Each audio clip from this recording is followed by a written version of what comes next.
Manejo inicial del paciente en el ambiente prehospitalario.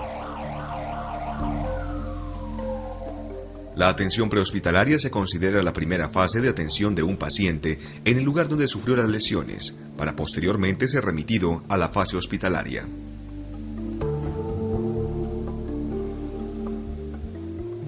La primera atención es vital para una mejor sobrevida de las personas afectadas y para evitar complicaciones y lesiones mayores. Para la atención de un paciente con trauma en el ambiente prehospitalario, usted debe identificar rápidamente todo aquello que pueda poner en peligro la vida del paciente. Las lesiones más frecuentes que ponen en peligro su vida son problemas de permeabilidad de la vía aérea, inestabilidad de la columna cervical, dificultad respiratoria y trastornos circulatorios. Los pasos del A, B, C, D, E se harán con el paciente de forma secuencial, resolviendo los problemas a medida que se van encontrando, antes de avanzar al siguiente paso. Inspección general. Rápidamente, establezca una condición general del paciente a medida que se van acercando. Evalúe respiración, circulación y su estado neurológico. Observe si se está movilizando, si respira efectivamente, si se sostiene por sí mismo. Identifique cualquier problema externo o grandes deformidades. Una vez al lado del paciente, fije su columna cervical y háblele. Oiga, ¿qué pasó? Esto le permite chequear rápidamente nivel de conciencia, ventilación y pulso. Simultáneamente, puede sentir la temperatura y humedad de la piel. Si está consciente, pregunte, ¿dónde le duele? Mientras está chequeando el color de la piel y el rango de llenado capilar. La respuesta del paciente va a indicar la localización del dolor y también puede ayudar a identificar los puntos más cercanos a las lesiones y su estado neurológico. Una vez cerciorado de la condición del paciente, puede completar el examen primario a menos que exista una complicación que requiera de mayor cuidado, evaluación o tratamiento. Los pasos involucrados en la evaluación primaria y que siguen un orden prioritario son los siguientes. A. Manejo de la vía aérea con control de columna cervical. B. Respiración o ventilación. C. Circulación y control de hemorragias. D. Déficit neurológico. E. Exposición y protección del entorno. Vía aérea con control cervical. Abra la vía aérea mediante la elevación del mentón, contracción de la mandíbula. Eventualmente, si el equipamiento y el tiempo están disponibles en el manejo de la vía aérea, se pueden utilizar otras herramientas, como una cánula orofaríngea, la intubación endotraqueal, el combitubo o la máscara laríngea, aspirador de secreciones, o recurrir a métodos transtraqueales como la cricotiroidotomía percutánea. En todos los pacientes con trauma y en pacientes inconscientes se debe sospechar lesión en columna vertebral hasta que se pueda descartar de manera definitiva. Asegúrese que el cuello sea mantenido manualmente en posición neutral durante la apertura de la vía aérea y en la administración de la ventilación necesaria.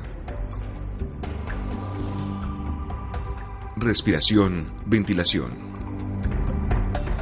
En este paso, aplique el MES. M. Mire rápidamente la expansión o elevación torácica. E. Escuche si el paciente habla o si percibe intercambio de gases u otros ruidos. S. Siente el aliento del paciente que sale de su boca cuando éste aspira.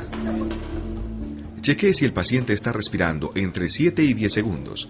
Si la respiración no estuviese presente, detenga la evaluación y administre ventilación inmediatamente. Si el paciente está respirando, estime la eficacia de la frecuencia y profundidad de la respiración para determinar si el paciente está movilizando aire suficiente. Circulación y control de hemorragias. En este paso, la determinación exacta del pulso no es necesaria, pero sí dónde se siente, sea a nivel periférico o a nivel central. Palpe el pulso carotídeo. Si no lo encuentra, inicie masaje cardíaco. De acuerdo con el tiempo para llegar a la atención final del paciente, se debe hacer una asepsia inicial de las heridas o fracturas abiertas. Recuerde que el control de las hemorragias a través de la compresión de puntos sangrantes e inmovilización de las fracturas debe realizarse en el transcurso de la evaluación primaria. No está recomendado el torniquete. Procure asegurar 1 o 2 accesos periféricos venosos, sobre todo en pacientes con trauma severo. Estado neurológico. Evalúe el nivel de conciencia de su paciente mediante la aplicación de un estímulo o sonido.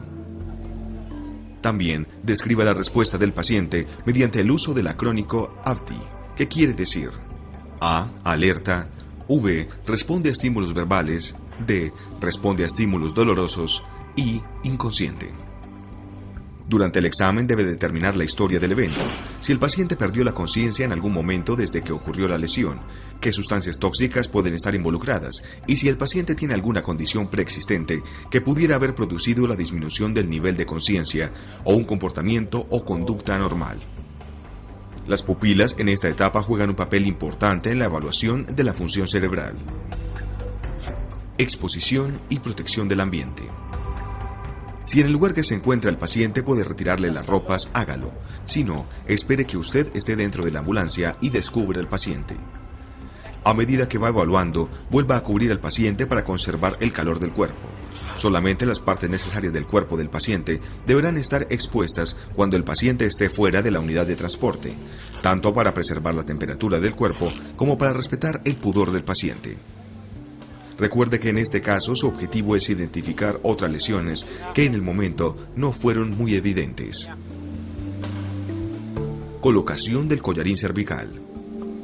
Para inmovilizar la columna cervical, verifique que no esté contraindicado llevar la cabeza a la posición neutral alineada. Utilice un collar cervical para impedir movimientos de flexión, extensión y rotación. Una persona sostiene la cabeza y otra coloca el collar cervical. Evite soltar la cabeza del paciente hasta que el collar esté completamente fijado. Haga inmovilización manual de la cabeza del paciente, sin tracción y ubicándola en posición neutra.